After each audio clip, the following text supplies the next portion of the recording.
out a couple of days before them naming the new pope, which is supposed to be the Nazi Germany guy, which has to do with the whole quarantine. Let me know, just raise your hand when let me know when it's out. Give me a minute. Yeah, because I got to read. It just cut off? Yeah, just cut off. Okay, good. That's good, yeah. Yeah. So you want to put this in here. This is key.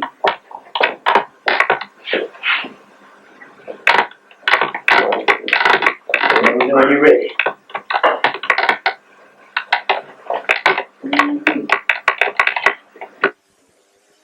We're back on. Okay, we're back on. Okay, now. So they have said this. Now, this is the key. They have connected you and your name with AIDS, and now they can quarantine you because, see, look what it says. Look at the sign. See, they cover all grounds. The African American HIV and AIDS. See, you can have HIV and not have full-blown AIDS. So they didn't say AIDS because, see, by law, you go, I don't have AIDS. I have HIV. What you put? You know, niggas been trained to say some shit. No, they said, no, fuck that. We covered all grounds. HIV and AIDS Response Act. But it says Response Act. To respond. Which means, motherfuckers, we responding to this shit. Now, this is the key. Now, this is the great mystery here. They say test early for sickle cell. Now, I saw a movie. It's always in the movies. They always put it in the movies. I saw a movie called Behind the Red Door. It's a movie, Behind the Red Door, by Kira Cedric. That's an actress, a white actress. Kira Cedric and Kiefer Sutherland. And Kira Cedric is a photographer living in New York, struggling. And her brother is a big-time gay designer living upstate, someplace upstate white man land, Connecticut, wherever. And she go up and find out he got AIDS. And they say, you know, my boyfriend died, I got AIDS. And she said, are you taking your what's the AIDS medicine to kill anybody? AZT. In there, when the doctor come out, it ain't about no AIDS. It's all about anemia. Look at this goddamn shit here. It's all about being anemic. They say something. He didn't even say I had AIDS. He just said, my boyfriend died a couple of months ago, about a year ago. So well, you know what that means. Didn't she say, are you taking your AZT? And then the whole shit was they never said the word AIDS. It was all about him and anemia, being anemic. Now, a sister moved down. She was a sister that lived in San Francisco, moved down from San Francisco to Denver, and from Denver to Atlanta. I met a sister a couple of years ago. Conscious sister came down to the gathering that happened, the gathering of the Masters conference in 2000. So she does a lot of work. She does a lot of work on people I forgot, colonic or colon therapy or whatever. She does healing. First thing she said was two things. She said that there was a guy that she said that the Africans developed. She said every time an African come over, they'd be here about a couple of years, and their diet change from the African diet, they come down with sickle cell anemia. So come to find out that wasn't nothing but a diet change, and that the Africans, some doctors got together and put together some African fruits, and it cured the sickle cell, and they made it into a serum, and then they tried to put it into the sickle cell, into the hospital here.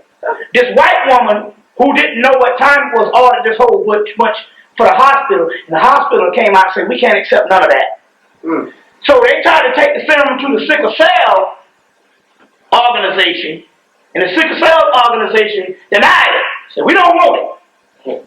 But yet the sickle cell organization is in every single city. Every single American city. Some that don't even have fucking blacks got a sickle cell foundation. Any money is also tracking. See, this is about government tracking. Sickle cell organization. She said that was interesting. They didn't even want no cure because it ain't about no cure. It's about tracking this shit, and they got to have a sickle cell organization, and this is the key.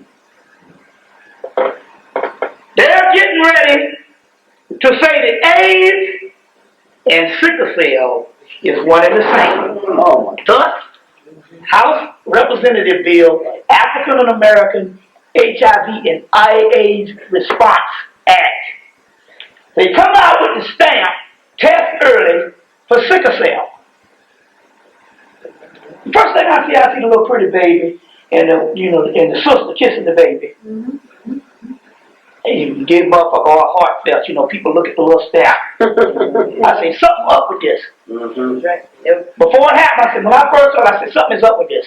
So they're getting ready to say that sickle cell and AIDS is one and the same. They got the stamp to tell you to test early, which leads us to this.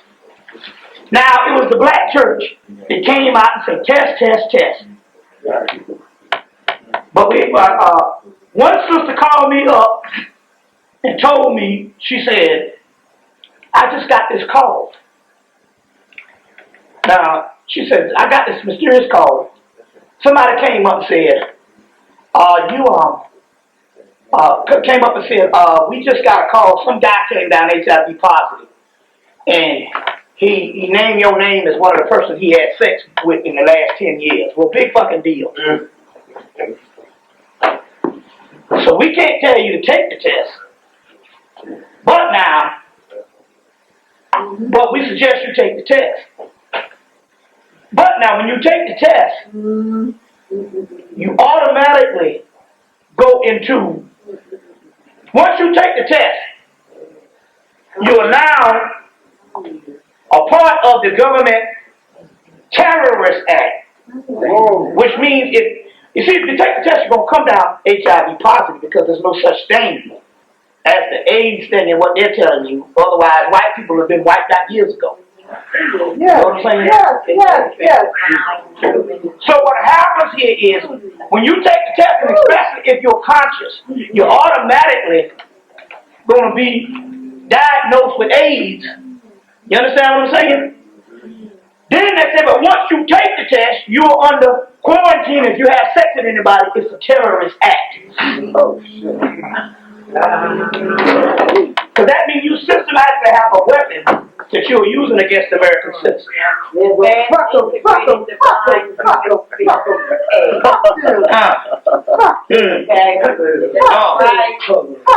Okay. That's interesting here. But, so, the key here is to connect it with sickle cell. And I see this movie and I go, God damn. And yet the sickle cell is in every community. As well as they're ripping out black people's gallbladders. Yeah. Woo.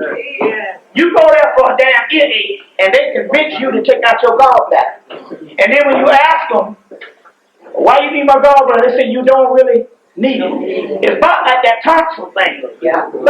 You don't need something. Now, I can see if they get a report and they would say, well, 1,000 years ago, no person had tonsils. Then maybe you might can convince me. First, you got to tell me how you know 1,000 years ago they didn't have tonsils. But my point here is, how the hell are you going to say that you don't really need it? Let me give you an example of how the human body works. Show you this. If you shave off your vaginal hair, the first thing start happening here is your body immediately stops moisturizing that area. It's amazing. It's amazing how the body works. You see what I'm saying? Everything you do, there's an adverse effect. Something as small as minute as vaginal hair is there for a reason, or it can also be because one of the rights we come to find out too, or one of the rights is also at a certain initiation, they would also shave the vaginal hair to get another right in a tantric effect. Okay. So my point here is there's a whole ecological system going on. So somebody tell you don't need it, but yet they're only ripping it out of black women and black people. Black people. And they're only ripping it out of African Americans, which so happened to be the Human Genome Project that they took all the 90s to establish. Now the number one research in the Human Genome Project is coming from Howard University, and them getting ready to study 15,000 African Americans. They didn't say 15,000 Caribbean. They said 15,000 African Americans. Because it's all based on microscopic organisms and genetics trying to break the God code that is you. Right. That's right. Right. See what I'm saying? Mm-hmm. So for them ripping out the gallbladder, which produces stones, which if you ever heard the production of the philosopher's stone, which is the pineal gland. Right. But for something that's producing stone, come to find out that they found out that another form of a pineal area is the gallbladder and the G-spot. Right. G-spot is the ultimate pineal aspect, the home of the goddess. You see. But we hearing this thing here now. The high level of melatonin, G-spot. There's a book called Female Ejaculation in the G-spot. Deborah Sunday. A must-have. A must-have, because when all things fail, you're going to have to go to the home of the goddess, which is the G-spot. Female ejaculation in the G-spot. Must-have, because it can reduce aging, can reverse aging completely. I'll show you in about a scene the extreme moment. And that was it. I'll get in that in a few minutes. But going ahead of myself. But they're ripping out the gallbladder because it's got something to do with some production of melanin or something. You see, this crap. Now let me go on. All right. Dr. Delbert Blair. Now, all this is happening because of this. You'll see pictures if you go, and I should have blown one up, but you know, nigga can't think of everything. But have you ever seen a white woman standing on a seashell, the goddess Venus? Yeah. Well, ironically, last year the sun went past Venus, which is 666, June the 6th, 2004, 666. At the same time, Elle Magazine put this in Elle Magazine, which is a black woman standing on a seashell. And she said, it isn't about being naked. It's about presenting myself to the world feeling beautiful. Talking about the black woman. You see what I'm saying? Which is the one who's not so sure she's beautiful based on looking at European standards of beauty that's been thrust upon her as a curse. But why did they put this caption of this? And look, she's 31, which is the key to the book of the law. Is Valerie is 31, assistant editor, 31-year-old, which is the key to the book of the law. Is 31. They put this black woman standing on the seashell as the goddess Venus. You see? Now, according to in East India, they say when the sleeping Venus arises, wakes up, the goddess Lakshmi will return. goddess Lakshmi will return. That's why it's aligned with the energy. Some sisters say, well, this is the goddess Lakshmi. Some sisters say, well, hell, they pour as hell in. She's the goddess of prosperity. Somebody said they pour as hell in India.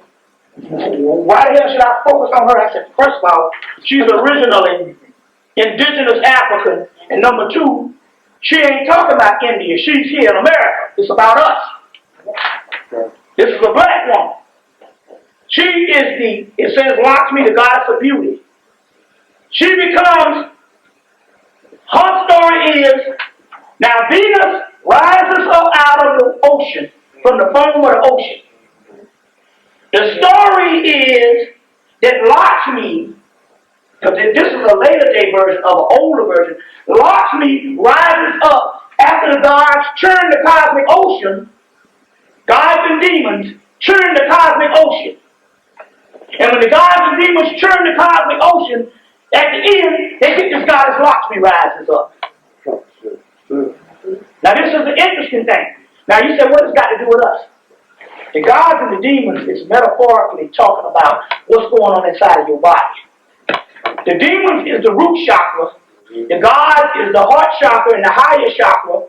But they churn this cosmic ocean, giving rise to a perfect elixir, which is Lakshmi, which is Venus, which is Heru, which is Urzuli, which is Aphrodite, which is Inanna, which is Ishtar. The key here is it's the rise of the Venus, divine feminine energy coming back as Lakshmi. But these crackers say, fuck that. They put it in Elle magazine doing the same time. When Venus came, this picture of this 31-year-old showed up. Y'all alright? Yeah, good. Because they know, that's why when I told the brothers down in Atlanta, I said, look, you can't front if you want the magic to work.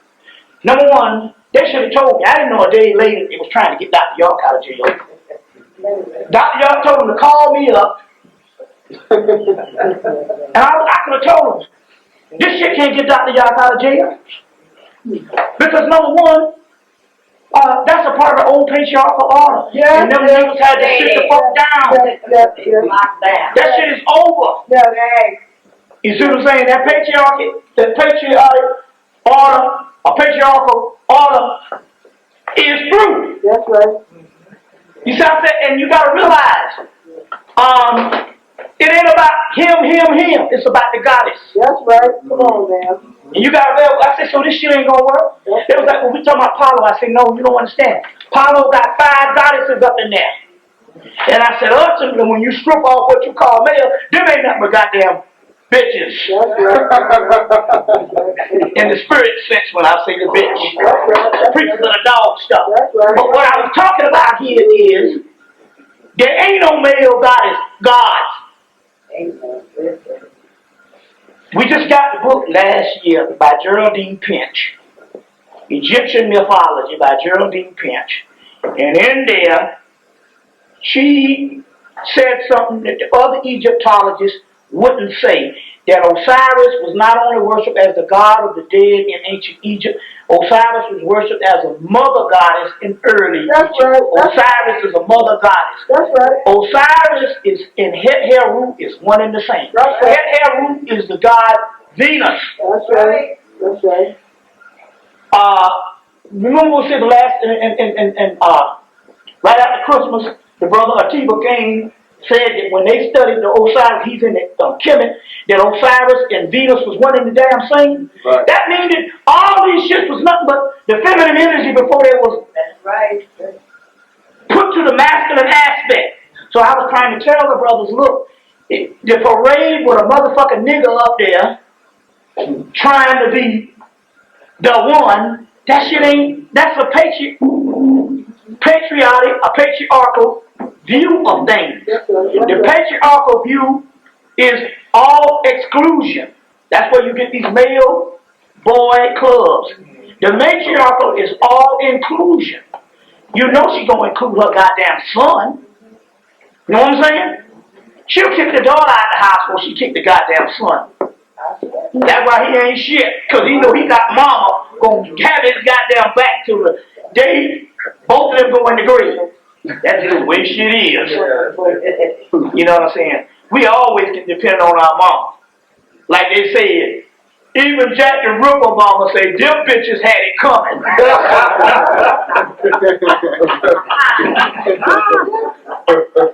Now,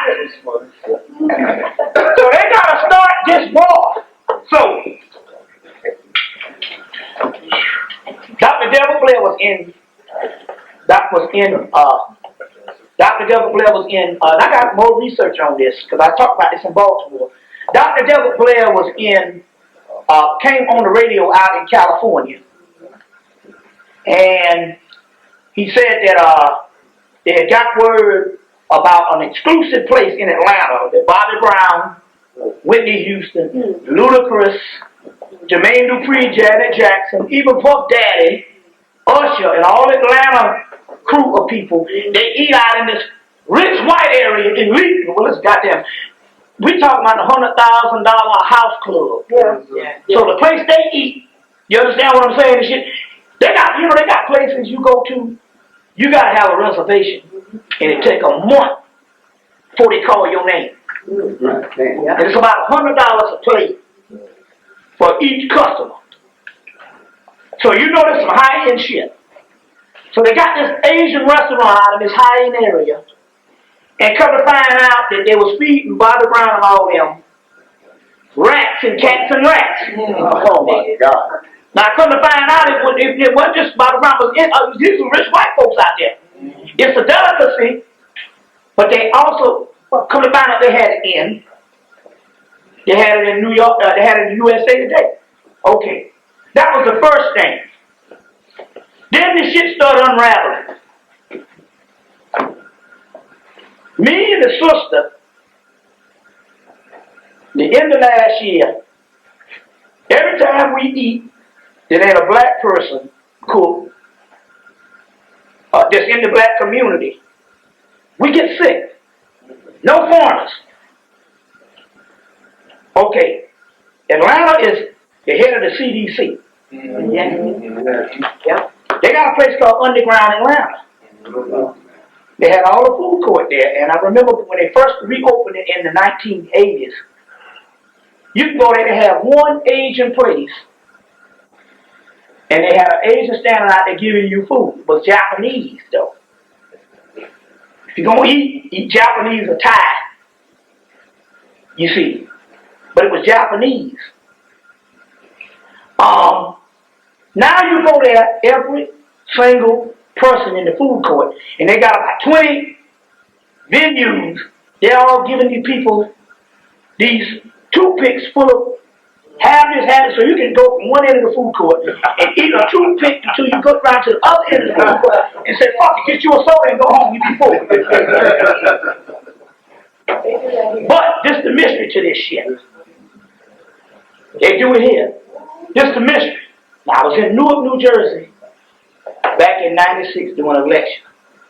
And I was vegetarian then, so I ain't had much choices. Either Taco Bell or Chinese food. Vegetarian. That's a fleeting moment. So, I said, take me to an Asian Chinese place. The guy looked at me and said, you crazy? We don't eat that shit around here. I'm like, what the hell? He said, man, anything a goddamn Asian eat, you don't want to fuck with, which is true. National Geographic came on and say, if it moves, they eat it. All right. Everything, bugs, anything. Well, they got 1 billion people to be in a place like, they have 1 billion people in a place like Philadelphia. Not 1 billion people in the country, 1 billion people in one section. So they got to eat everything. So, I go down to Columbia, South Carolina about a month ago. Now, I done heard this shit about what happened with Bobby Brown and stuff. I go down about a month ago, and I think I said it in Baltimore. The sister, now this is interesting here now check this out. In the 80s, we'll buy anything. These Asians, started coming in your community. And you say, well, hell, they could at least hire black people. You know, they don't hire black people. It's all about a family thing. It's all about their families. You know what I'm saying? We bought into that shit. But soon as the Mexicans came over here with cheap labor, it's the damnedest thing. It'd be an Asian restaurant with motherfucking Mexicans cooking. And y'all bitch. Mexicans cooking their fouillon. Because it's slave labor. I'm in Columbia, South Carolina 3 weeks ago. We do the lecture, and after the lecture, the sister Dorita, who had me to come down, she got her own African books. I've been coming down there for about 10, 11 years. We riding around before I'm getting ready to leave out of town, and she goes, the Channel 10 News, which is NBC affiliate, came on down here. And they told people in the greater Columbia, South Carolina, which is the capital community, they got a bigger influx of Mexicans. Everybody got an overrun of Mexicans. This is New Mexico. Literally. America. So, they tell the people down in Columbia, now they said it backwards. They say, apparently, the Mexicans, I know this because this happened to the Africans too. Yeah, the Africans too, this shit here. I knew about the Africans before I heard about the Mexicans. Apparently the Mexicans is developed this science that they can feed a rat some type of food to make the rat as big as a chicken or a goddamn dog or a cat.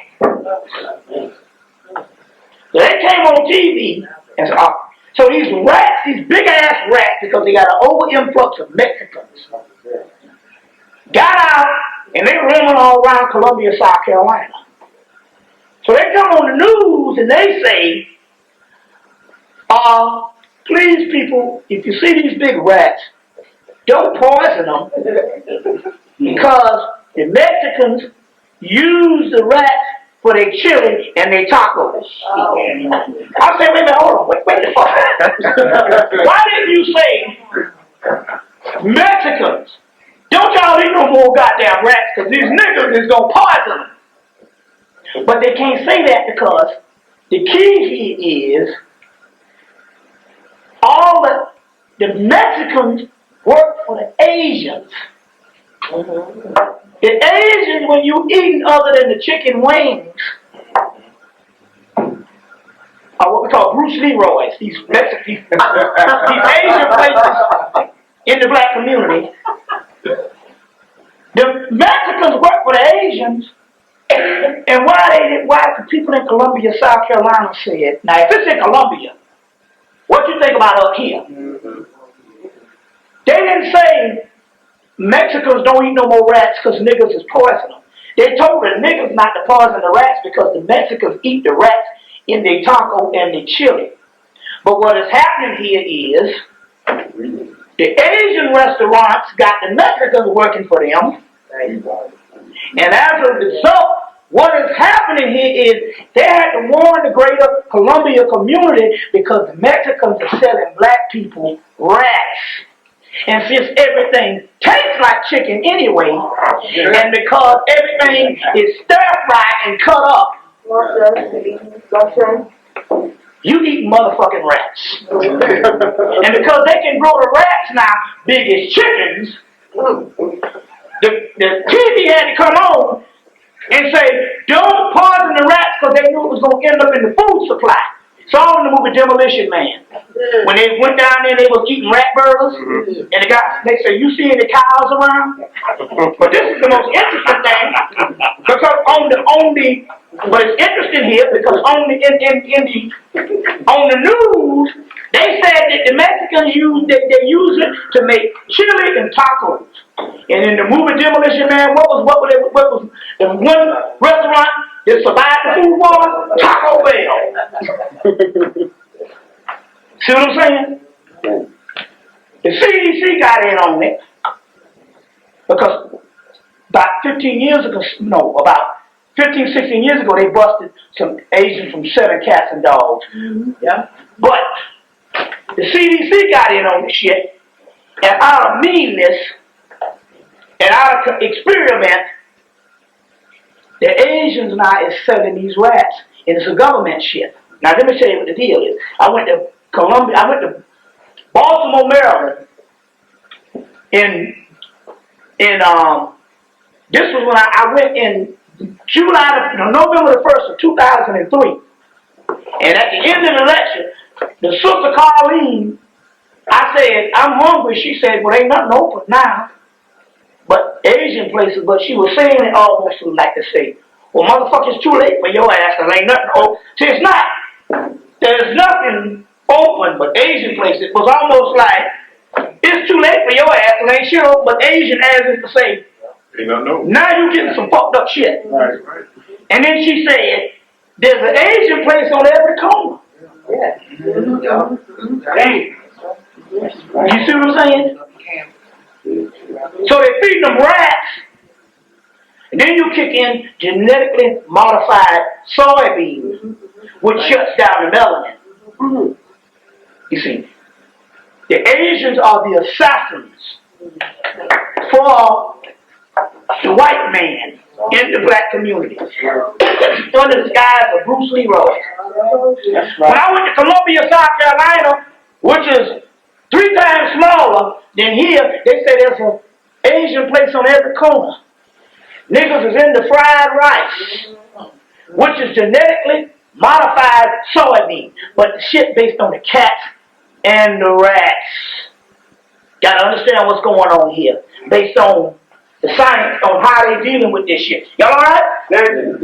You see, so that's dealing with some things, going right along. Okay, so now they're going to do got this high gas shit. That's to keep people shut down so you don't travel. Cause they did a thing. They know black people. I get on a plane, and I'm on a plane at least twice a month, and there ain't no more 4 black people on most planes. Now unless they got a Bible convention somewhere, or NBA playoffs, or some shit like that, a Source Award, some old dumb shit. You don't see no niggas on them planes. But black people take to the street in their car. But social engineering said, if you don't, sometimes you gotta get away just to get your head straight.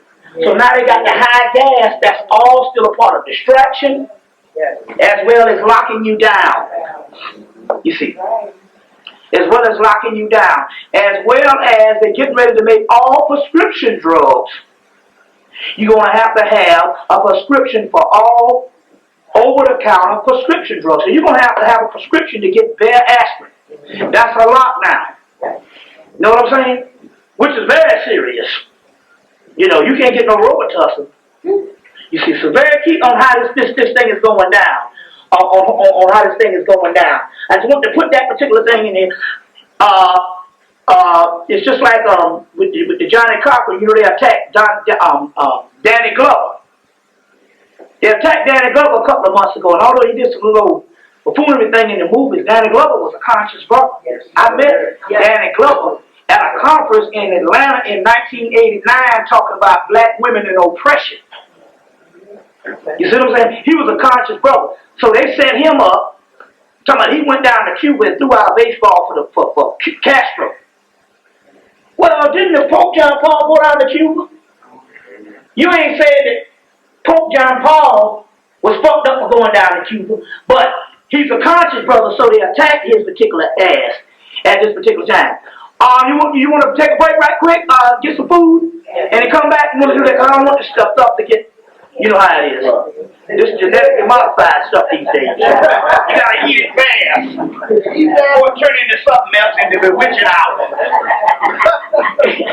Nah, I'm just joking with you. We go get some food right quick, and we come back because you know it ain't our fault because y'all came late. Okay, we're back on. Let's see here. We couple of things I'm gonna deal with right now. One, because this is ongoing because this thing that happened down in Atlanta with this brother Brian Nichols. We got some other pictures of him. His brother Brian Nichols. It brought out some stuff that answers some questions and stuff that happened in the past. This is the brother Brian Nichols. Now, it's interesting about this one. This picture here is the one they showed the entire weekend that this whole thing happened to this brother breaking out and killing all these people, so-called. This picture and this picture here is totally fake. And it's only they can fool people like this because white folks think we all look alike. Yeah. You know what I'm saying? Clearly, anybody can look at this person here and tell that this person and these two people are totally different. This is the picture that they were showing on the TV. The great mystery here is, number one, he was supposed to be going with this black girl who just so happened to be the vice president of Equifax, which is the people who check your credit. One of the major ones in Atlanta. They check your credit. And he's supposed to be going with this girl. He thought she was white because I never knew how they could have one trial 1 week and 2 weeks later it gets in a hung jury and 2 weeks later they have another trial. That's unheard of. I mean, the average nigga on the street down here, you know what I'm saying? It takes 6 months to get a new trial. Anywhere no more than 3 months, especially in a hung jury, but to have a trial in 2 weeks. That's amazing for a black woman that he's been going with for 8 years and supposedly had raped. You see what I'm saying? Now, I say this because even though we're still locked into this, because number one, it happened on 3/11, which is prime number from 9/11. You see what I'm saying? Of 9/11 is 3/11. So it all happened. And it had to happen on 3/11 because they're talking about one was 9/11, which is supposed to have been international,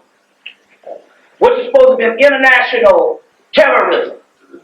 But when I went to Baltimore in 2004, now I went to outside of D.C., that we got reports that even Bush said, well, the next time I come in, what used to be, I took the first 4 years of my presidency to fight so-called, quote-unquote,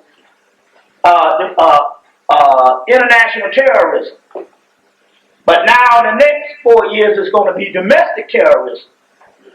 Well, it's interesting here because in order to understand this particular what went down here, number one, let me give you another picture to show you what's going on out there. What's going on is here's another Sunday paper in Atlanta. Why it says, "Is Atlanta safe?" And it says, on the heels of the Fulton County Courthouse murders of this particular black man right here, Brian Nichols, it says examines whether the city officials are prepared for a full-blown terrorist attack. But they got a picture of Bin Laden saying is our city safe. They didn't even put Terry Nichols to say, because they say after the heels of the Fulton County, why they got Bin Laden up here?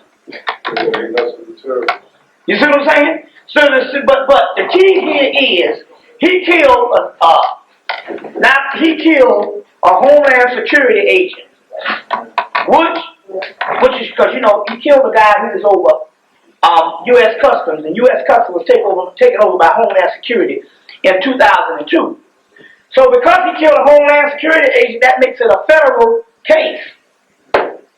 Now the mystery here is, here's a guy that a guy runs behind him, he turns around, he don't shoot the guy in the leg, he kills the black guy. He goes across the street after shooting him and beat a white man in the head and take his car. The white man calls him a nigger and he don't kill him. You see what I'm saying? A sister from the ghetto down in Atlanta was on the train. And I said, because you telling me this, I know you telling the truth. She said, we found out he had a list to kill. So he killed the judge. Then he goes to the Homeland Security man, walks up in him. This man is working outside in his yard. He systematically gets on the train, goes up and finds this guy, and walks up to him and says, I want your gun in your badge and kill this guy. How did he know he was a Homeland Security officer? Now, he's supposed to have been in jail since August. And anybody know who's been incarcerated? I'm quite sure some of y'all are familiar with the motherfucking regiment. They take your money from you if you got some on your person. So, between the time of him overpowering the black woman who is the deputy sheriff and saying that he felt like a soldier when he did it, and they asked him when he beat the white man over the head, who just so happened to call him a nigga, and he didn't shoot him, but shot the other black man, you gonna shoot a black man for running behind you, and yet a white man call you a nigga and you don't shoot him. I mean, you're going to get the electric chair either way. You just shot a judge in the goddamn head and happen to know where the secret doorway was, where the judge was. They got a secret chamber. He didn't go in the regular judge's chamber. He went through a secret compartment and he already knew what it was and killed a judge. And he said, they asked him about the judge. He said, I like the judge. I thought he was fair. So let me get this right. You kill a judge, which he didn't know nothing about the cracker. This cracker was the one that went and told a black woman in order for her to get out of jail, she had to be sterilized. You see, the same cracker. So he got his. The mystery here is, let's wait. He runs and when he goes to the white man and beat the white man over the head, they said, why you do that? He called it civilian casualty. Now, why is this guy using military terms that never was in the military? You see what I'm saying? Okay, he goes up to an ATF officer, don't know he's an ATF officer. He's supposed to be picking somebody at random. All these thousands of white people up in Buckhead. He goes to an exclusive area outside of the getaway path to go find this guy who just so happens to be a Homeland Security agent and say, I want your gun in your bag to kill him. But yet the white man was working outside in the yard who had just moved there from Charlotte. My point is, how did you know he had a gun in a badge? Then you kill him and take his car and go to a white woman and offers her money. Now, we didn't ask this question because he so-called went to this white woman and he went in her apartment, takes a goddamn shower, and she sits in there while this nigga is naked in the shower and don't escape. Making pancakes, he's in the shower. But see, she's already, it's all in the movie Manchurian Candidate. He's the sleeper of MK Ultra, and she's the deprogrammer. She deprogrammed him. You see what I'm saying? And then he comes out of the program and he says, that's not me on TV. You see what I'm saying? Well, he's on the MK Ultra, but he killed this other guy. This is the interesting part about it. He offers her money. How did he get money? He was in jail for fucking 6 months. How the hell did he get money to offer her when you don't have money coming out of jail? Who gave him money? He was on the run. And he didn't offer, he didn't say, you, like he robbed some soda machine, here's $40. He offered her big money. You see what I'm saying? So she deprograms him. The sleeper. You see? And why is it that everything that went down with this guy, you could go and see the movie Demolition Man, whereas the cracker tells him, don't you have somebody to kill? Tells Wesley Snipes he can't kill this certain white boy, but he's programming of a list of people he's supposed to kill. And if you go back and look at the movie, Demolition Man, they got Sandra Bullock. She's just hearing about Simon Phoenix is being unfrozen. The black man comes in and tells about he's the most dangerous person as the archetype of a futuristic criminal. And they're looking on his dossier and they got murder, this, that, and in the middle they got, and it's all in black and white. Murder, and on his dossier on the computer screen. And in the middle of that, they got this yellow letters in the middle that say rape. And And then when you see what I'm saying? How did they know that Brian Nichols was going to rape somebody? The point I'm trying to make here is, you got all these black and white things, all his dossier of all the rap shit he did. And right in the middle, only thing that's highlighted is rape in the middle. And yet we get Brian Nichols 11 years later, because the movie came out in October of 1993, Demolition Man. And 11 years later, we get a person that actually goes and does that. You see, it's all based on MK Ultra. It didn't happen with him. It didn't start with him. It started with a guy by the name of Calvin Brady. Calvin Brady was a black man that was in the mental institution in Atlanta, Georgia. He went before a review board and he told them, if you let me out, the first thing I'm going to do is get a gun and go kill up some people. He told them that at 11 o'clock that morning, and by 3 o'clock that evening, they let him out of prison, out of the crazy house. And the next day, he went to Perimeter Mall, which is a ritzy white mall, and shot 4 or 5 white folks. And when they got up with him, they asked him what was up, and he said, I have an implant in my head. I have an implant in my head. Now, this is old technology. We've been talking about this for years, I'm quite sure. You heard a lot of conspiracists talk about this stuff over the years. But the only reason why I'm even revisiting this shit is not based on giving you old information. I just thought it was clear that what happened was is that when we started doing the information based on the implant, certain things happened. You know, it's as big as a hypodermis needle. I mean, you put it as big as a grain of rice. This is a guy holding several implants. This is in a new book called A Lucid View. You gotta get this book because this book deals with crawling, UFOs, and it's one of the books that is endorsed by Kenneth Grant, who is a white boy that other white folks turned against because he used Gerald Massey and said that the whole crawling shit was coming out of Africa. But here's a book that he endorsed that just came out about a month or 2 ago. And in there they got the implants. They got more shit than this, because I'm going to show you something in a few minutes. But it's called The Lucid View. And it's all, but they revisit this shit. This comes out about a month before the Brian Nichols thing happens. And the only reason why I'm revisiting this thing is based on the implants, because now what this is saying here is, you go back and get the movie Demolition Man. It was all based on how they were implanted. But the entire society in the future was implanted, and the only one who was implanted was Simon Phoenix, who was frozen before they started implanting everybody in what they call what? Low jack. What do they call the goddamn cars now? Low jack. Or they call it, what's the one that Cadillac got? OnStar. You see, all of this type of stuff here and stuff is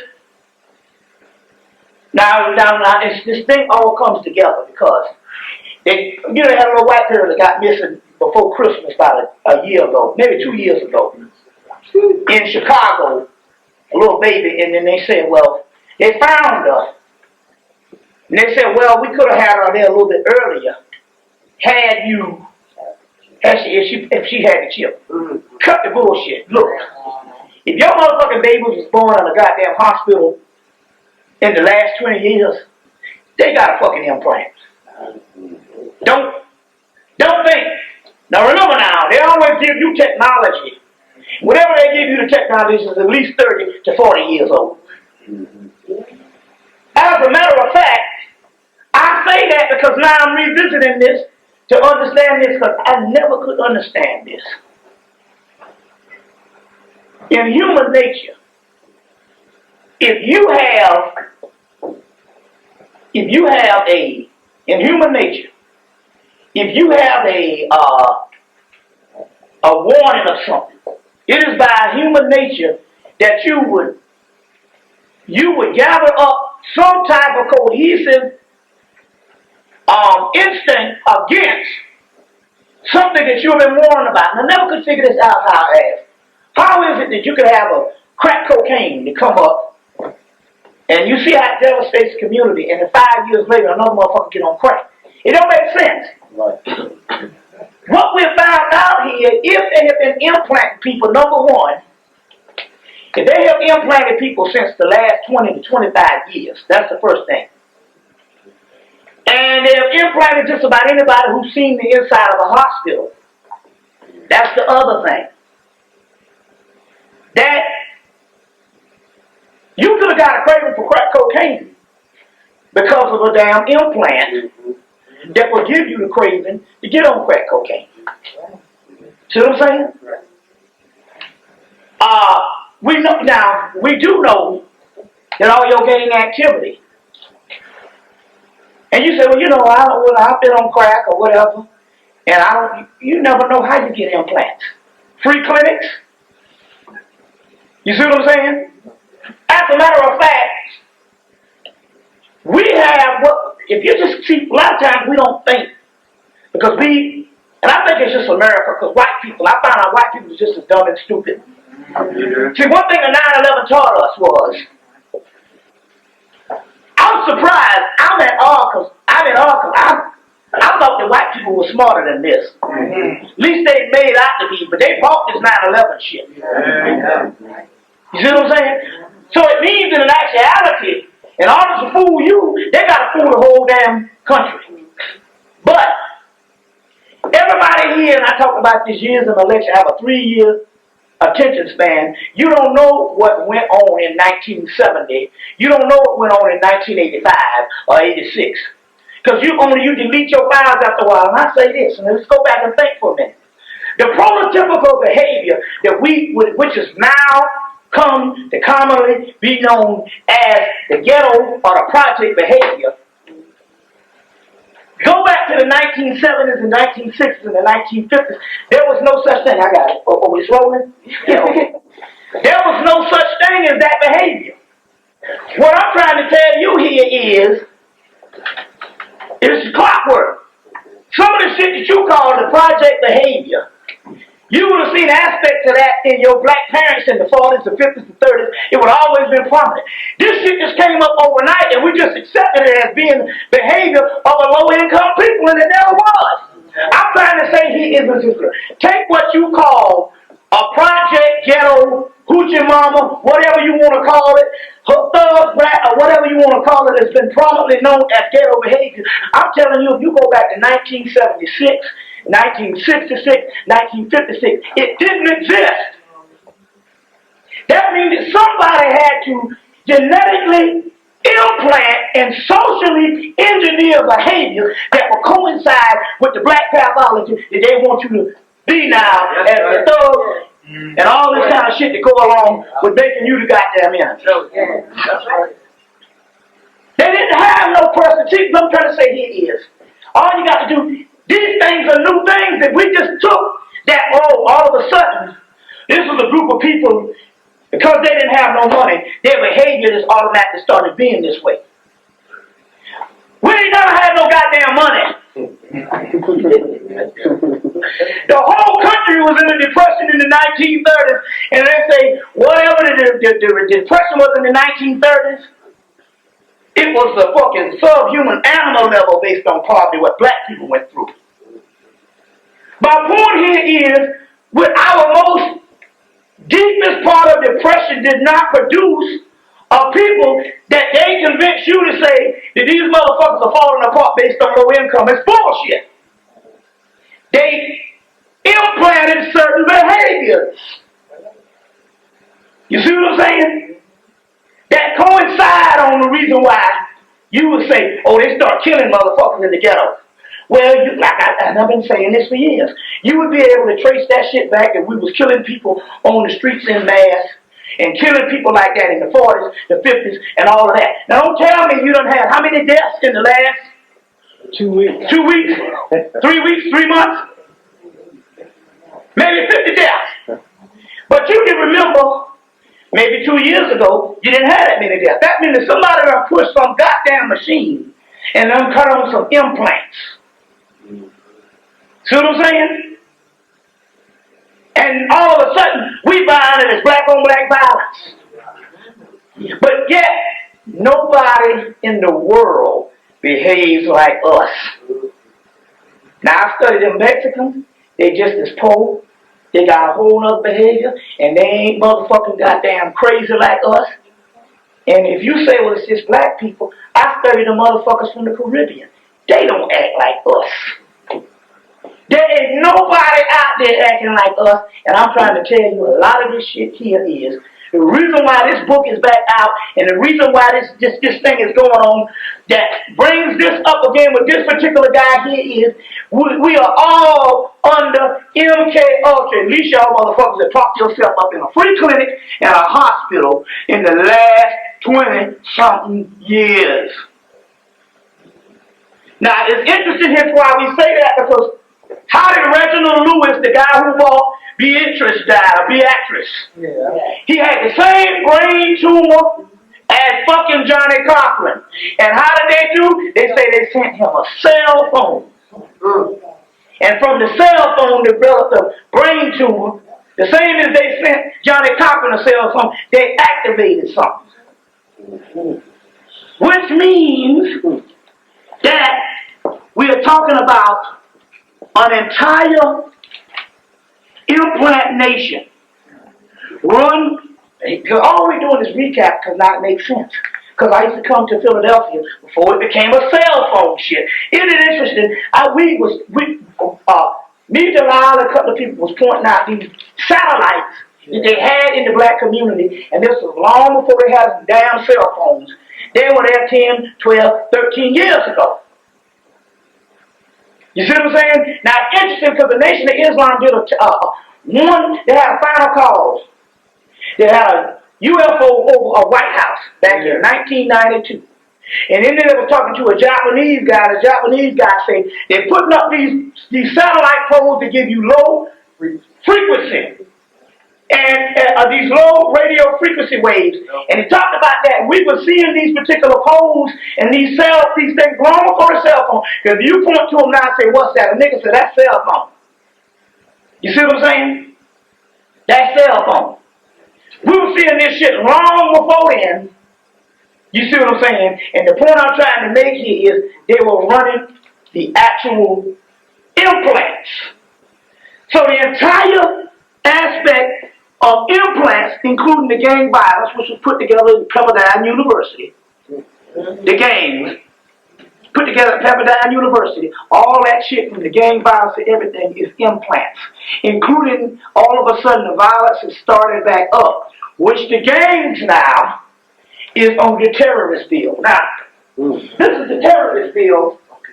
As big as a fucking phone book. This is the terrorist bill. This is big as a phone book.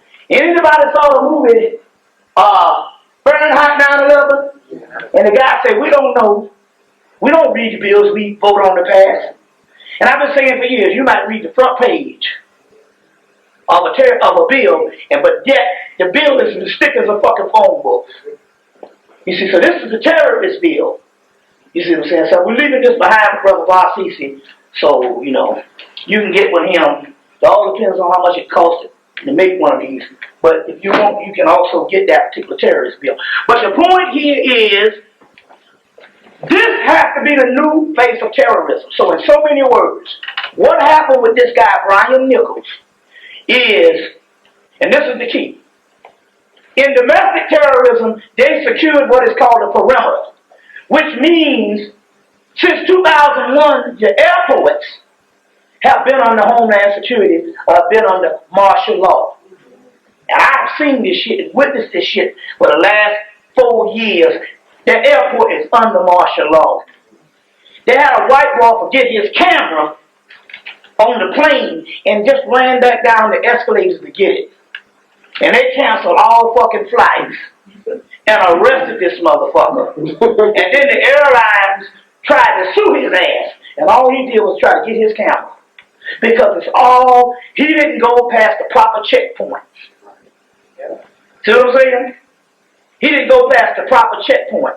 And as a result, he got on lockdown. You see. On lockdown.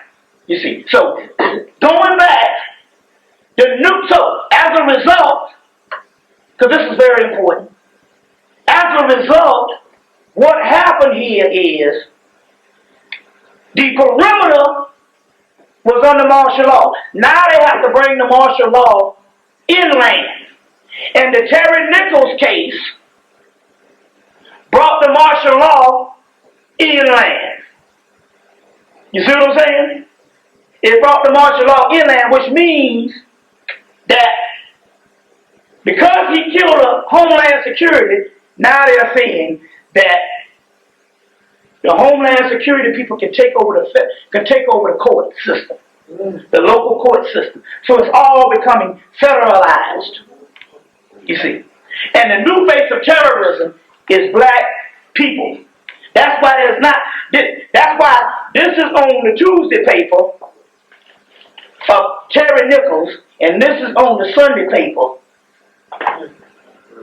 which is Bin Laden. You see what I'm saying? Which is all a part of the government system. Bin Laden works for the United States government. Yes. The point I'm trying to make here is the new face of terrorism, but it's all based on jails, hospitals, clinics, etc. They implant, and all children born in the past 20 to 25 years is implanted. You see. So the behavior can deal with all that. The CDs and DVDs activate the implants. It has something to do with the digital aspect. You see. And the only reason why they got rid of videos is because on videos, your revolution, as far as whether it be Afrocentric, whether it be whatever you did, was based on a video revolution. But they realized that it makes it increasingly hard to record shit on DVDs. Right. So they can control what you can deal with on a DVD. I got 3 of them. It takes damn near 3 of them to watch one fucking movie. Freezing up on your ass. You see what I'm saying? And so, that's, that's what's going down. Now, it's another thing, because this all makes sense. Because since this new implant thing is going on, we understood that based on all the prophecies, we used to talk about this, and I said, it's the damnedest thing, this is the shit that perplexed me for years was, there was supposed to be more black people that was waking up on a conscious level than it's supposed to be. But then again, I know that they had to have tampered with something, because all you got to do is go back and rent a copy of the movie Watch Stacks, which was a movie about the celebration of the 63 LA Watch riots in 1973, when they had the Stacks group did a concert with Isaac Hayes and all of them, and go back and they talked to everybody in the community, and everybody in the community was conscious. Right. Yeah. You come back 20 years later, and motherfuckers ain't got a damn clue. You see what I'm saying? It is the implant that they implant you now with Jesus Christ. How you can't break JC. See what I'm saying? You can't break JC. Some of you know the history. You know of Horus. You know of Krishna. You know of all of the ones. You know of Vishnu. You know of Mithra. You know of all these particular crucified saviors around the world. But you can't break out of the JC. It's something going on with a damn implant. And all you got to do to activate that is give us some gospel. Or say the word Jesus. It's a code word. It's all in the implants. And it makes sense now. So brothers came to me. Now it's one thing, because you can do the flow on it. Who was gay from the beginning. You knew them in your neighborhood, wasn't no secret, wasn't no new race of people. Then all the goddamn sudden, everybody become gay. Nigga came up to me and knew, said, look, we had 6 of us used to hang out. And now 3 of them gay and 3 ain't. He said, I'm telling you, somebody done did something and turned my friends gay. Implants. It makes sense now. They got MK Ultra to tell you to go and kill who you want. You see what I'm saying? Does that mean that they got an implant, you walking down the street and all of a sudden you got a hankering to suck somebody's dick?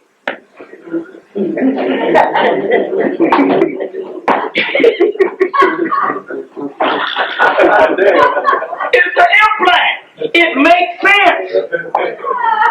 Look, man.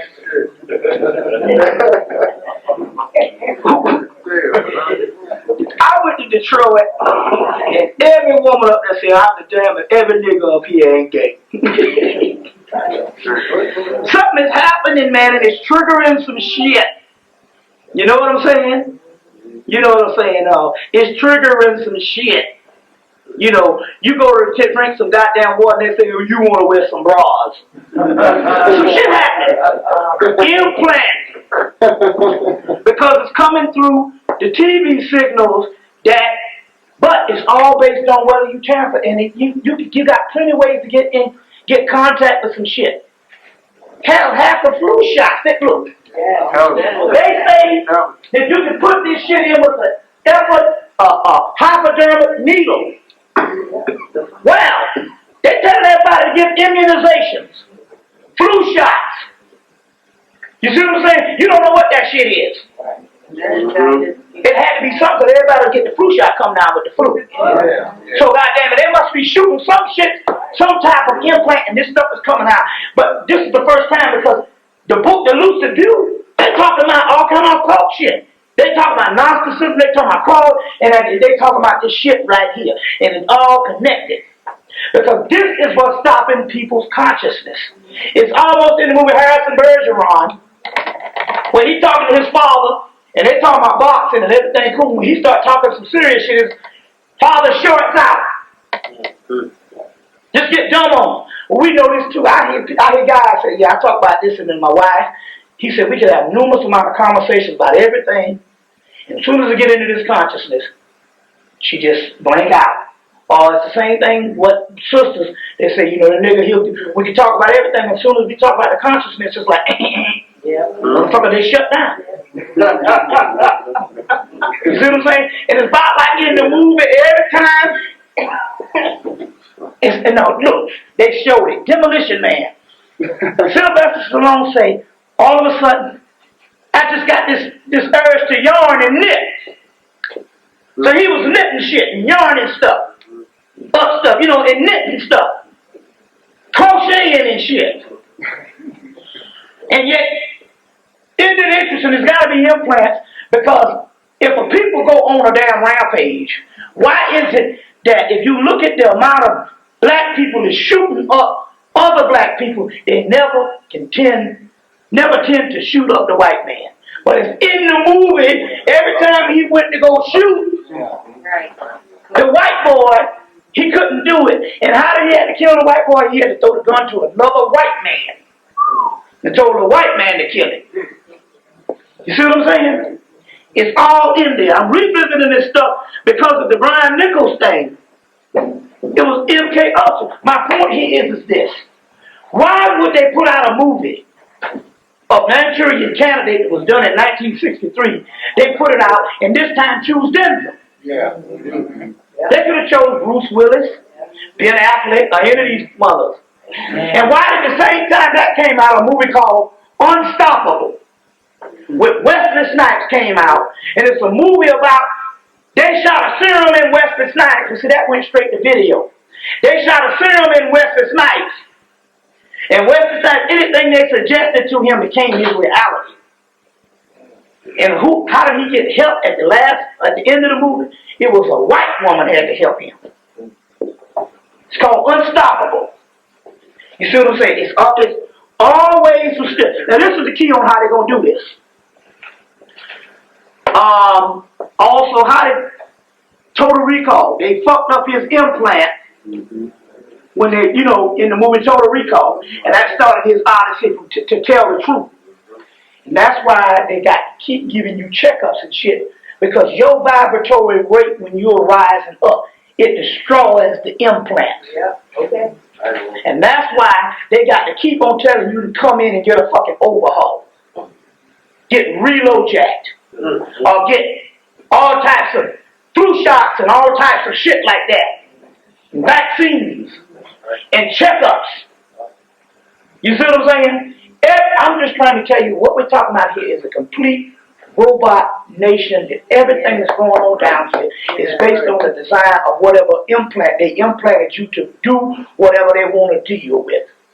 It could be diabetes, high blood pressure, and all of that. Now, it's interesting because I've been telling the people about the diabetes since 1998. And I was watching TV, and then now it's the diet. It's the diet. I said, that's bullshit. Because I said, our diet come from southern white people. You see what I'm saying? We wasn't cooking no motherfucking goddamn hog head cheese in no fucking Africa. Right. We learned that shit from white people. And white people eat that shit. Man, right now, it ain't nothing for me to see a white girl get out of Porsche, go in the stove, and order something with ham and cheese.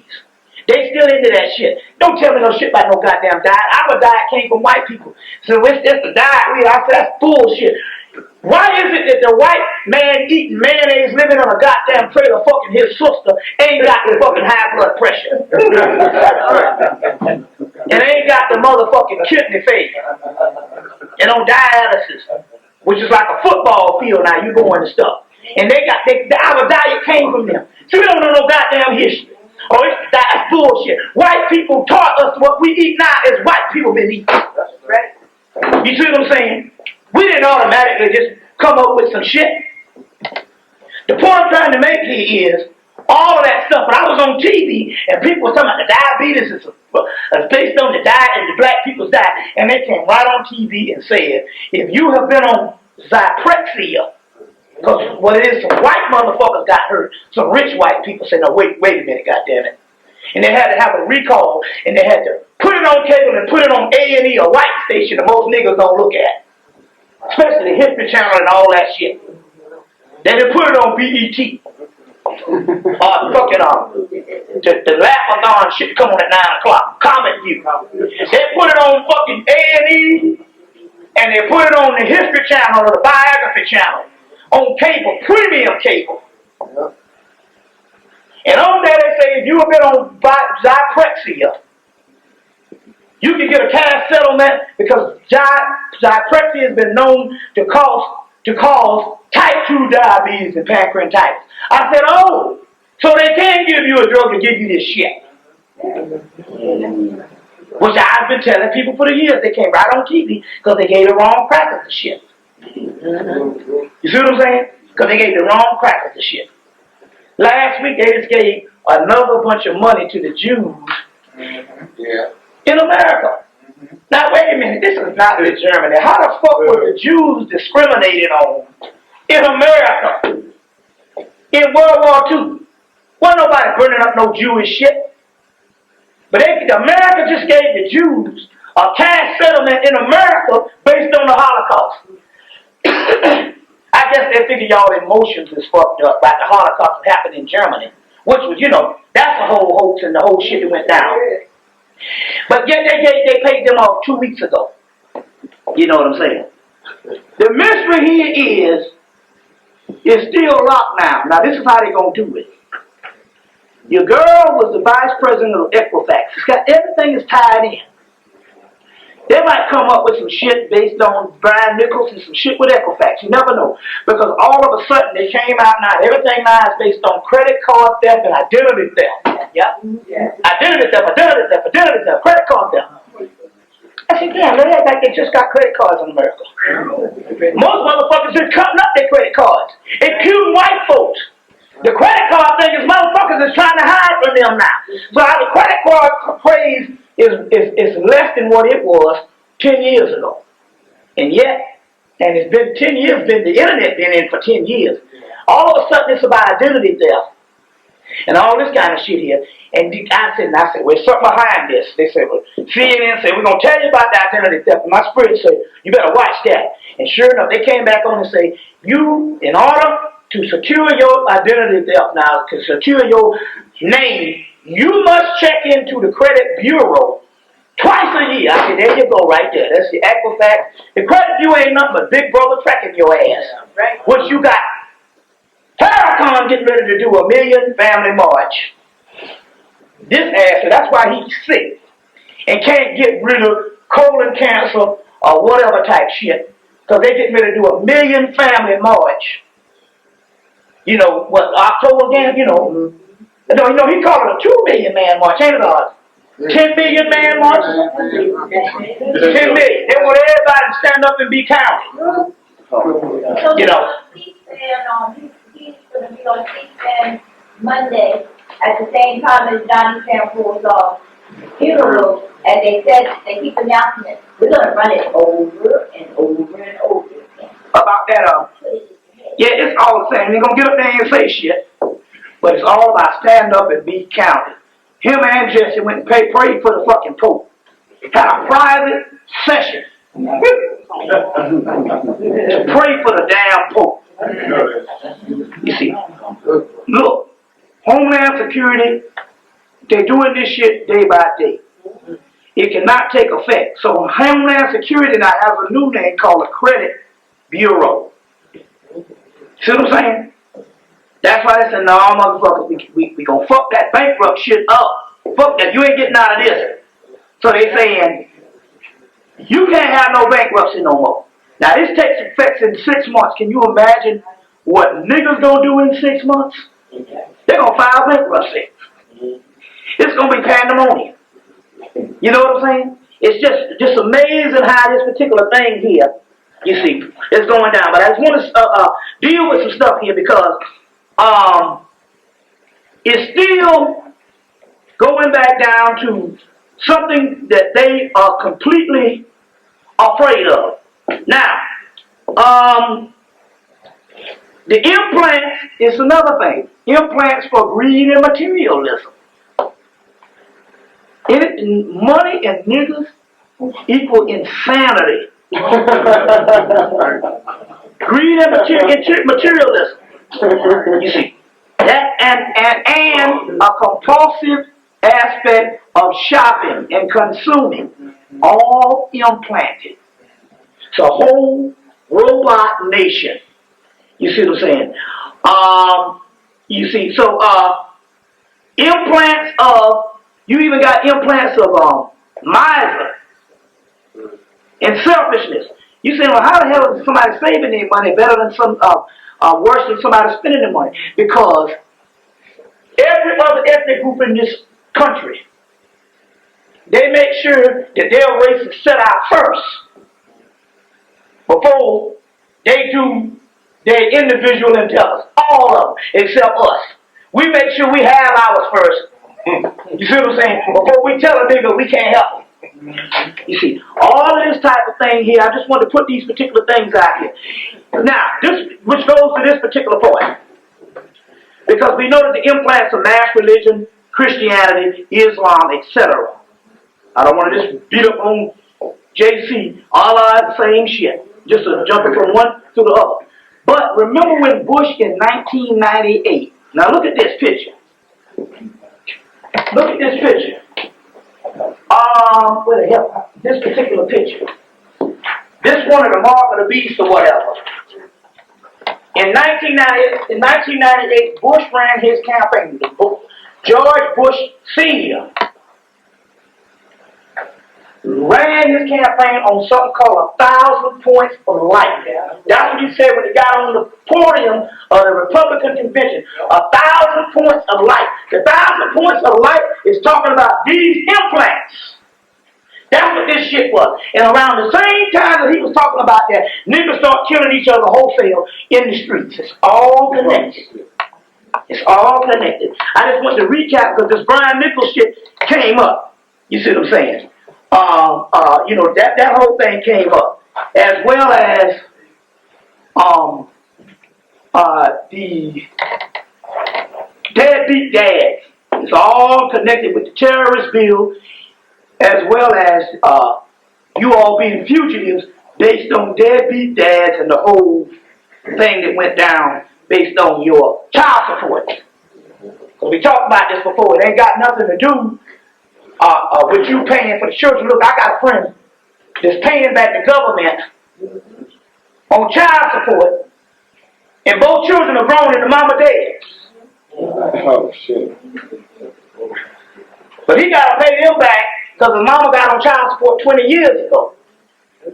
On thing 20 years ago, and the mama dead. You see what I'm saying? And the mama dead. And so now he got to pay them back because they done took it and say that he owes the United States government for something that was supposed to be an entitlement program. And I talked about this the last couple of years. What you're supposed to be an entitlement program for white men is debt for black men because we're not citizens. Right. And by us not being citizens, it never came under the entitlement program, it became debt. So this nigga got to pay back the government for a child he had in 1983 that's grown now, and the mama dead. You see what I'm saying? So that's the kind of shit that they're dealing with right now. That's what they're dealing with also. It was just interesting here because one of the brothers went up to Montauk Point, Long Island. Okay. Brother Shabazz for the eye opener production. And he said when he was up at Montauk Point, they were selling these guinea pigs.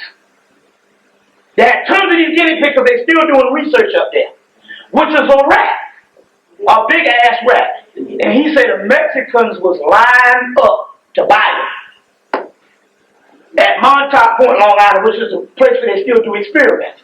And it was a big ass rat. And he said this was interesting. Turkey burgers, rats. I often thought about how did they get that much red meat from a goddamn turkey? God damn.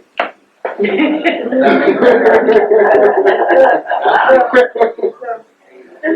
can they get that much red meat from a turkey?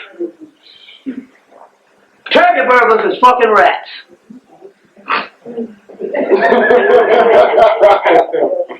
Now this is interesting here.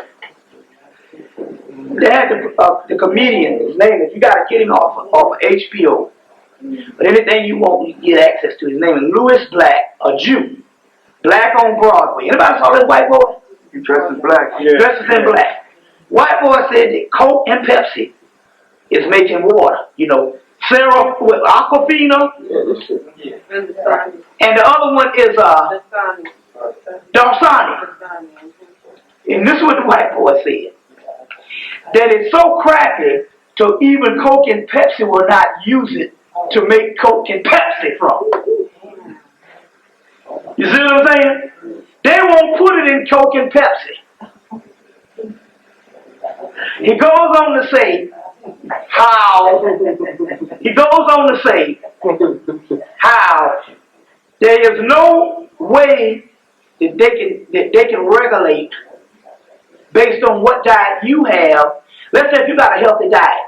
If you give it to another person, the other person still might come down with cancer or anything else. They're saying because everybody's system, the white boy said this on a comedian shit. He said everybody's system is different. They said we all like different snowflakes. There is no snowflake alike. He said the reason how they know, they said, he said they found a black man in the Bronx that was 115 years old. And when he narrowed down his diet, and they said, what do you eat? And this black man was 115 years old said, I eat bread, fried in fatback, and 3 gallons of Thunderbird wine a fucking week.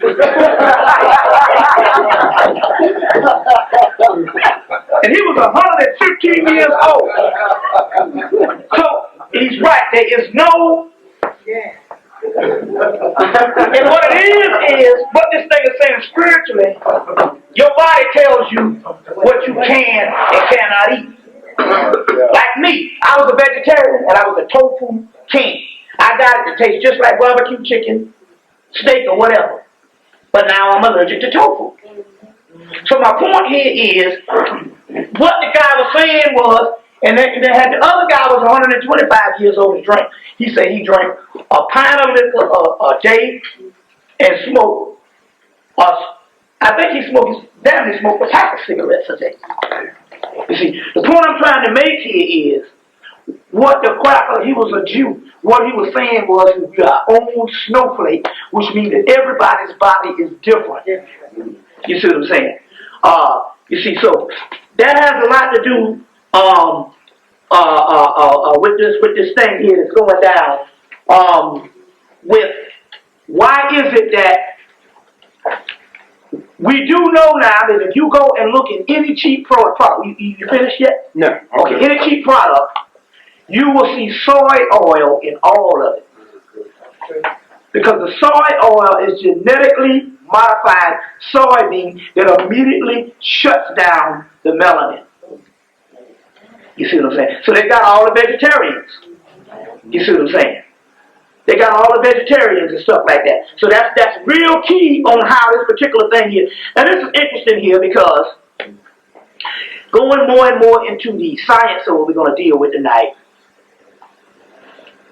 The book Isis Magic, which is talking about offset, you know the name, but it's probably out of all the books that came out in the 2000s, it's probably one of the best books. It's like 300 pages long. You gotta go? Angkor Wat. Okay, yeah. But they are very strict about getting out of here. What time is it? It's 10 minutes to 10. Okay, cool. Yeah, okay, yeah. Wow. And I want to start cleaning up at 4:45. Yeah, a quarter to 10? 4:45. Okay, cool. We got that. That, one thing that was in the book, it's a book called Isis Magic. I don't know, it's something like 300-400 pages, maybe longer. It's facsimile, so it's a lot of pages. It's probably one of the best books. It's by M. Isadora Foster. It's an excellent book, because in that book they're saying one thing that is interesting here, that I know is coming from the text, two things, which is what's really going on, why I'm really talking this thing with Lakshmi, because of that particular energy.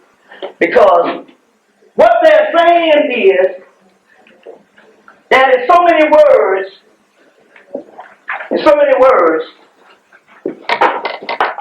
what they're saying is that in so many words, that Aset is the savior in these materials. Aset. Now, you say, well, how can I say I thought that Horus was the savior? But you got to understand this. Now, this is in pre-dynastic Egypt, your Dravidians, because she's found in Dravidian prototype. This statue here is ancient Dravidian, which means pre-dynastic Egyptian that moved up into India, your untouchables. But in Tibet, she is Isis. They're saying that Aset in the book is supposed to be the savior. Now, there's certain texts that survive because if you get the golden ass of Apuleius, the one I want you to get is the one called this one, excellent book.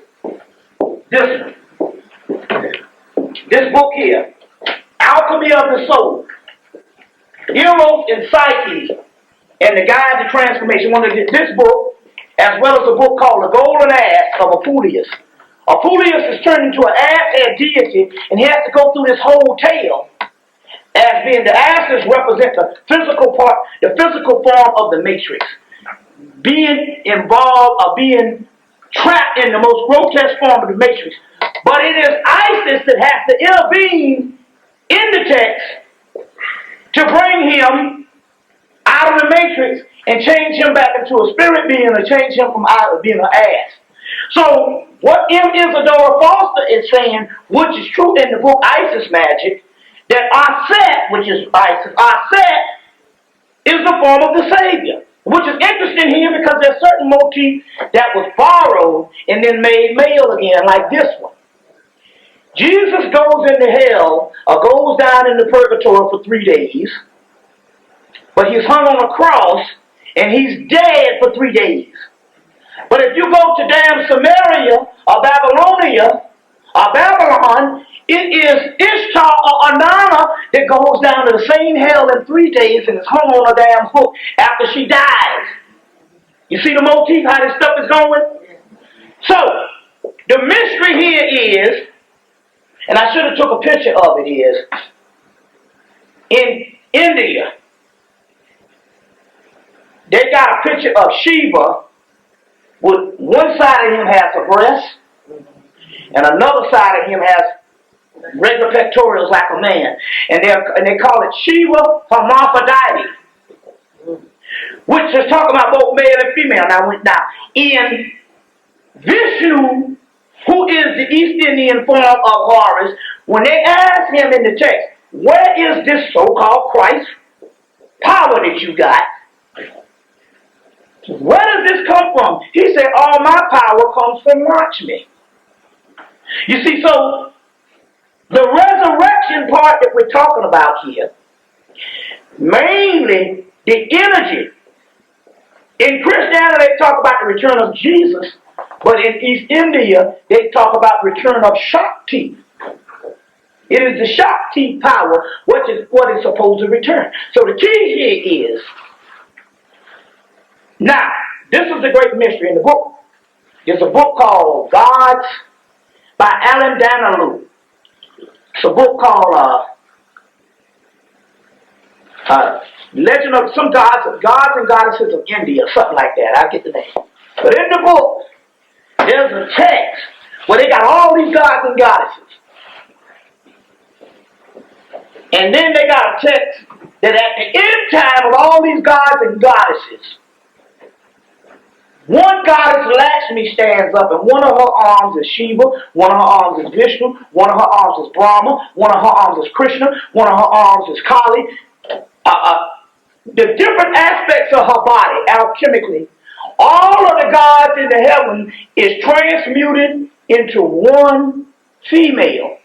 The mystery here is, when this particular one showed up, and I read the text, I said, oh, this is equivalent to in Egypt when they say it all comes down to Ma'at. One female. But the key here is, Tibet was so old until some of those particular things ended up being generic terms because the people stopped worshiping him for 1,000 years. Well, the reason why Lakshmi returned is because they never stopped having festivals for her. But she is one of the ones that's a pre-dynastic deity that went up into India as the Kushite goddess. And so therefore, on the Mayafian strain, this is the one that comes back. It's the same Isis thing, but this is the particular engine. Now this is what's going on here, and that is this. Because we don't have time, so I got to just roll with it. Because if I take time, I'm not going to get it all in. This is a picture of Lakshmi. Now look at this. This is a picture of Lakshmi. You see the crown on her head. Now let me get another picture. Y'all alright? You see the crowns on her head. You see the crowns on her head. This is the one. I had to go to a Satan book and get this one. That's what they stuck him in. And blow it up. Because she said, if you get the pictures of her in modern India, they got all covered up. And they got a white looking. She said, no, I won't want to be uncovered. It's more voluptuous. And to show my hips. Because I'm a black woman. So I had to find this drawing. I didn't find this one until January to hunt down the actual drawing where it came from. It came from the Museum of Hemmitt, which is a museum outside of in France that they hide a lot of this stuff in. Now the interesting thing here is this. It is the crown on her head. That's the key. Because her counterpart is the god Vishnu. The book I want you to get to read up on her is called the Shakti Mantras. Excellent book. But the crown on her head, this is the goddess Vishnu. This is interesting. When I entered into the realm of the goddess, I got a whole wall full of books. All of a sudden, all the books is obsolete. Except the goddamn goddess books. The only motherfuckers I can read. Because that's where the energy is. It's like we're waiting for this fraternal Maya, and when that energy comes, I can tell that we in this feminine realm because of the books that I can read now and research is the goddess material. Because it's ever unfolding. And you can't ever separate one goddess from the other because all the attributes is the damn same. It's real powerful shit that's going on. Now this is interesting here because she is the counterpart of the god Vishnu, which is the East Indian form of Horus. The East Indian form of Set, which is the pre-dynastic one, is Shiva. But in the end, they come together as Hari, Hara, Shiva, and Vishnu connected. So we're still talking about the same energy. And I want to show y'all something. This is a tape called The Shadow of Angkor Wat. Angkor Wat. No, before I do that, I need to do this. I need to do this. Y'all alright? I need to do this. Before I do that. Hold on.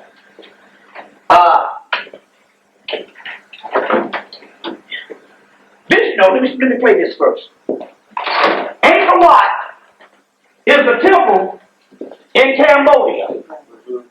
Very key to Angkor Wat is where they went to fight the Vietnam War over. Angkor Wat. This is a picture of the black Buddha, or Buddha who was black before they made him white.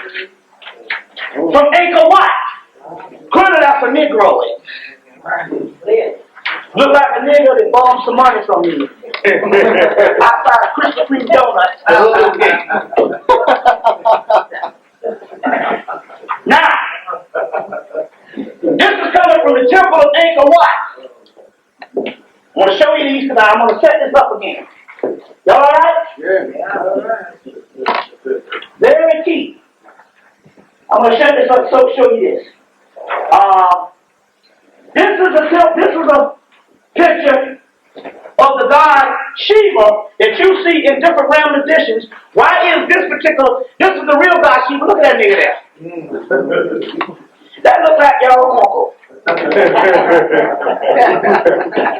Knowing that on some light bread, they call it. Look like, and this is a picture of the god Shiva. Look at his lips. Up there. Now, this is the temple of Angkor Wat in Cambodia. Largest temple complex in the world. 36 miles long, a temple. And it used to have 100 temples inside of the 36-mile complex. They say it's as big as 2 Manhattans. One temple. Now, it's interesting here, because you're going to see this temple when you go get the movie Law and Tomb Raider. You alright? Law and Tomb Raider. Let me show you something here. I want to show you a couple things here. It's going to make some sense. Okay. I want to show you this right quick. When you get the movie, you're going to see them pulling out a wall to get into the inner sanctum. The wall that they're pulling down to get into the inner sanctorium or sanctum to get the treasure, you're going to see this wall.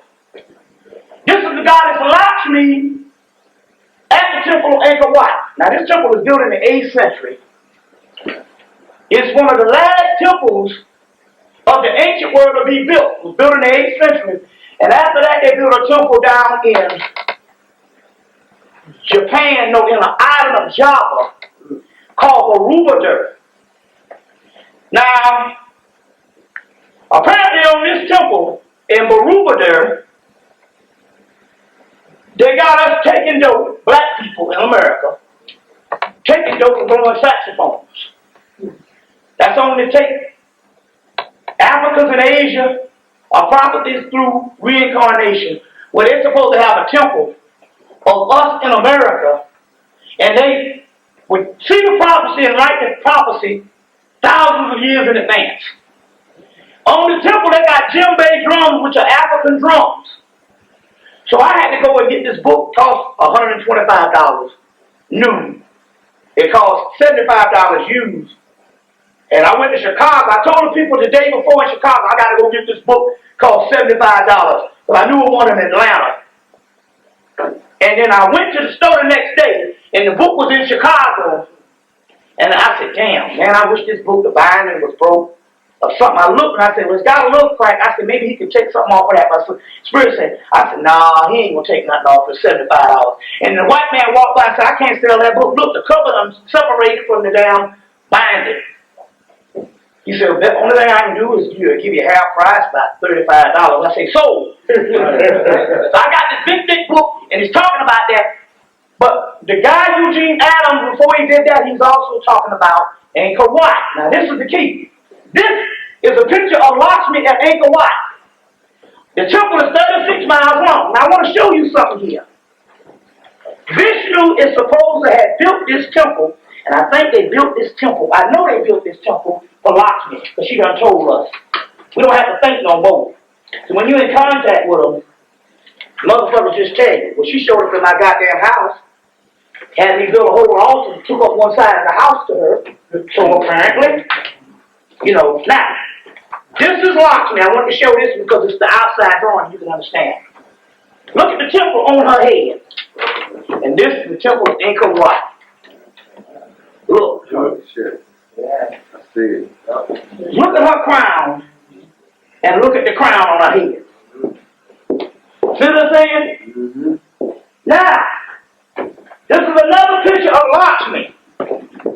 Anything dealing with Lakshmi, you got to get into. Why? You said, why that? I said, because she the motherfucker who showed up. You see what I'm saying?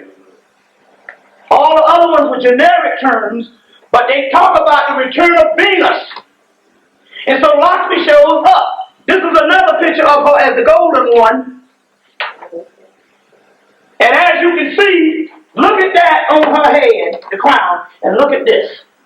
Mm. Now in Graham Hancock's book, it's called Angkor. Ank means Ankh, which means light. Har is an Egyptian word. Horus is Greek. Har or Heru is Egyptian. Angkor means the god Horus lives in Cambodia. Mm. Now, the point here is, why is it that if that's Egyptian, why is it that this Egyptian man with the Egyptian robe and the dreadlocks is coming from fucking Vietnam? And why is all the pictures I just showed you, the Negroid features of Shiva and them, coming from Vietnam? You see what I'm saying? Now, I want to show you this because this particular one, it makes so much sense because I always ask myself, they can't find nobody to build a pyramid now, and they can't even build Egyptian temples. I need you to hear this. I'm going to turn this up, and I need you to hear this of what the guy is saying here. Listen. This is a documentary called The Shadow of Angkor Wat. Let me play this for you. I want you to hear what this guy is saying. Now, he's reincarnated back into the people that's there now. But I want to show you, I want you to hear something. Turn this all the way up as loud as I can get it. All right. Okay, you got it? Yeah. You always started this, man. Where were you in your previous life? When I entered the human world, I was born to help build Angkor. At that time, the god of Sindra, Brahma, Shiva, Pisukar, and Vishnu had their cooking class. Now, I want you to hear what he said. He said, when I entered in his last incarnation, when he entered the human world, he was born to build Angkor Wat. Then he's saying how it was built. He says this. He says that, hold up.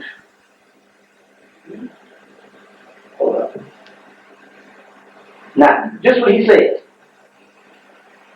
fire. Wait a minute. They put the temples. Wait a minute. Let me rewind this. Hold on 1 minute. This is the part where he said, I thought this was so amazing, but it answered a lot of questions I had for years. Shiva. Yeah.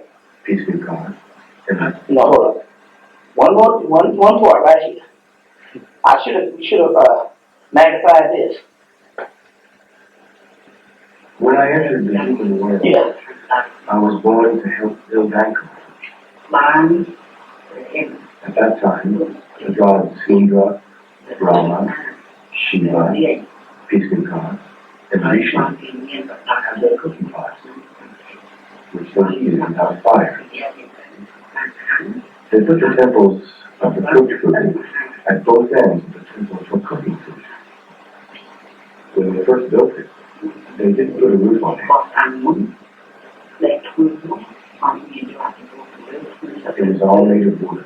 Now, I just say what this thing is saying. He's saying there was a group of gods, Brahma, Indra, Shiva, Vishnu, and Vishnu. They came down, and them and the men, they built the temple based on fire from the heavens.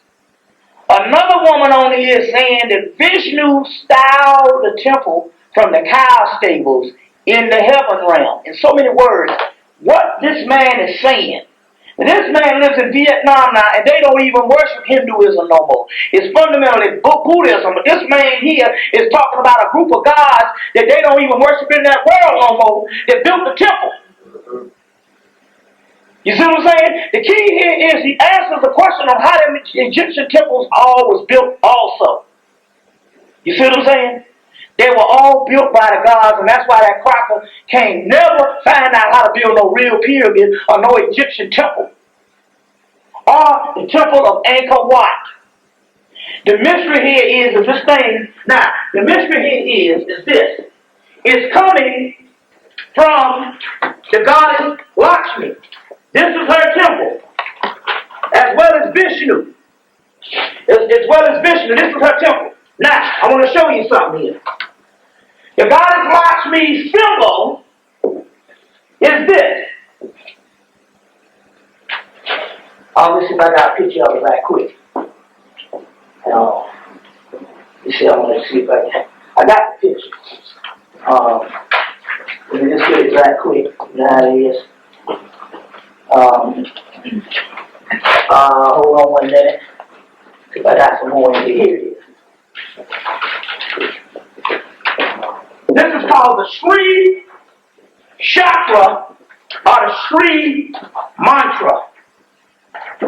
Now, I have these on here, which is one of her symbols, as well as the goddess Durga or a god called Lolita, sexual aspect of all these goddesses.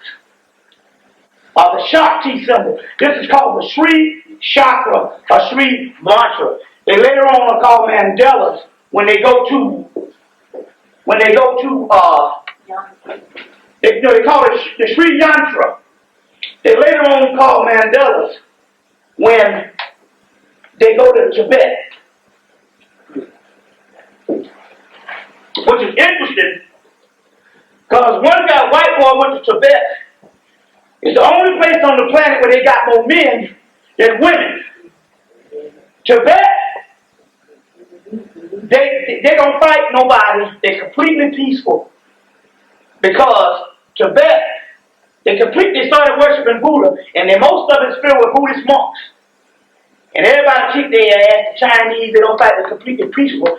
It's because 500 years to 1,000 years before that, they was the most warrior people on earth because Genghis Khan, Attila the Hun, and all these people came out of that area.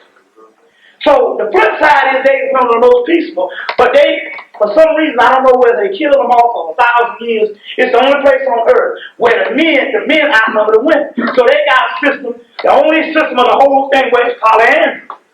So the guy was talking to white boy was talking to one of the guys who was married to this woman, and another guy married to the woman. He said, yo man, how you feel about that? He said, I don't mind. He said, hell, I like the guy better than I like her. He my hanging partner. What's up with no gay shit? The guy said, well, he said, he my hanging partner.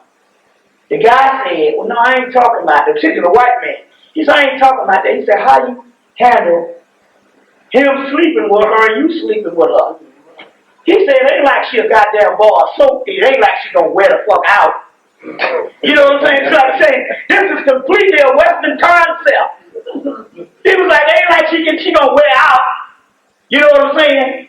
Like she a bar of soap. But anyway, they call them Mandelas in Tibet. They are Yantras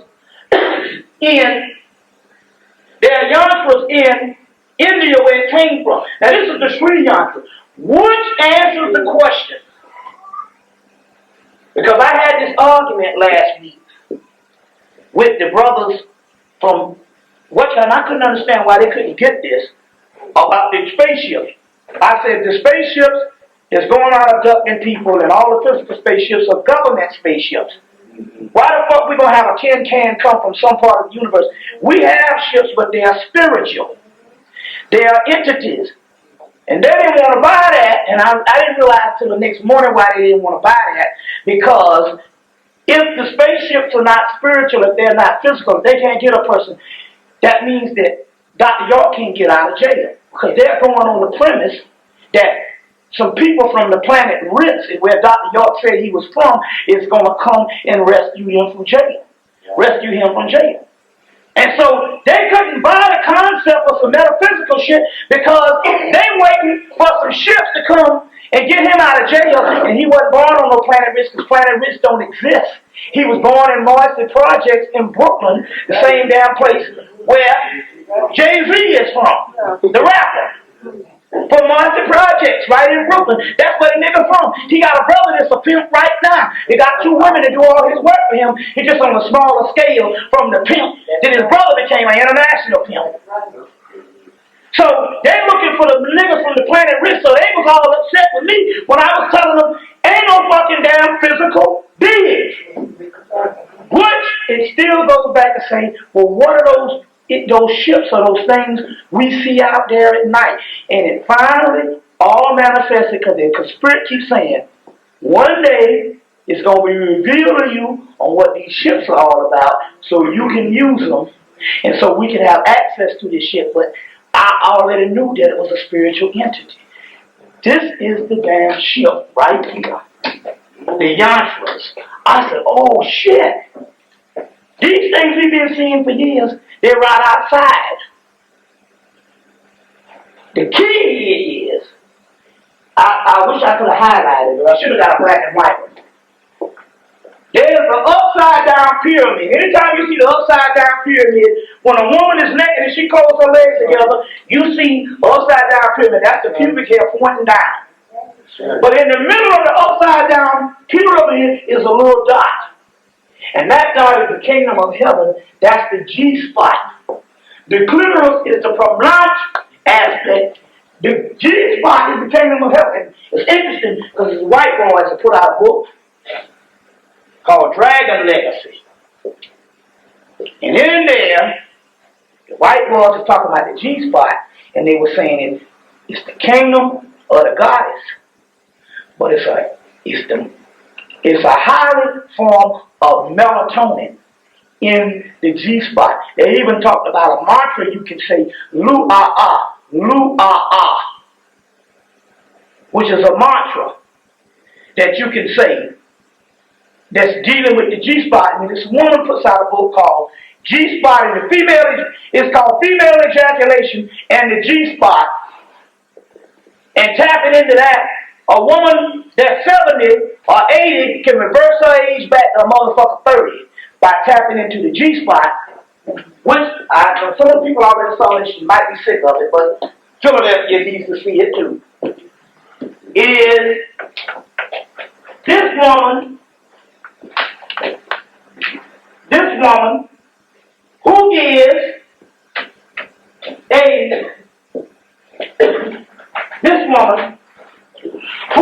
a Hispanic woman, but she says she's erotic to the extreme. This is a Hispanic woman named Kasha. Kasha is. I got who is a ride to the extreme. The problem is, the only reason why I keep showing this over and over is this woman is 71 years old. Ooh. That's because she is tapped into the G-spot energy and reverse her cells. And it don't now when you reverse the cells, it don't mean that if you 70, there's no going back. When you reverse the goddamn cells, you go back to 30. You don't stay 70, you get younger and younger and younger. Now, this is, and she's 71 years old. The key here is, this particular thing here, everything is key in this particular yantra. Now, Kenneth Grant is a occultist that the white folks is vilified and all. He did 9 books, but his 8th book was done down there 20 years after his first book. No, yeah. Almost, no, 8th book was done almost 30 years after his first book, and guess what he said? He said, now out of all them years of studying the occult, he said that this, which I already know, he said the same thing he said, this is the most powerful thing on the planet, is knowing how to unlock the gates and the keys to this shit. The Sri Yantra, which has to do with the Lakshmi, Durga. This is her thing. Durga,